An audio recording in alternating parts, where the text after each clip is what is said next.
السلام علیکم. آپ دیکھ رہے ہیں عبداللہ اسلامک اور قرآنک چینل. عبداللہ اسلامک اور قرآنک چینل میں آج ہم قرآن پاک کے پارہ نمبر 19 کے حوالے سے بات کریں گے.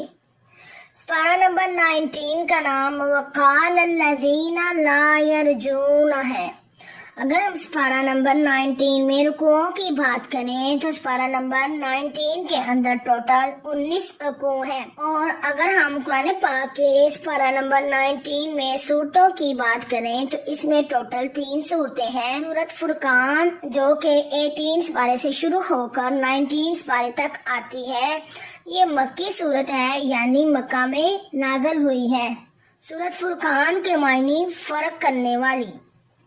سورت نمبر قرآن پاک کے اس پارہ نمبر 19 میں 2 سورت کا نام سورت شعراء ہے. شعراء کے معنی شاعر کی جمع ہے.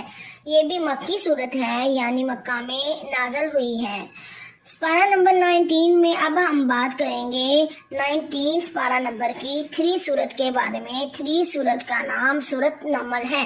نمل کے معنی چونٹی ہے، اور یہ مکی صورت ہے، یعنی مکہ میں نازل ہوئی ہے. اللہ مجھے حق کہنے کی، آپ کو حق سننے کی توفیق عطا فرمائے. اللہ ہمیں اس قرآن پاک پر عمل کرنے کی بھی توفیق عطا فرمائے. ثواب کی نیت سے اور لوگوں کے فائدے کی نیت سے بھی اس ویڈیو کو آگے زیادہ سے زیادہ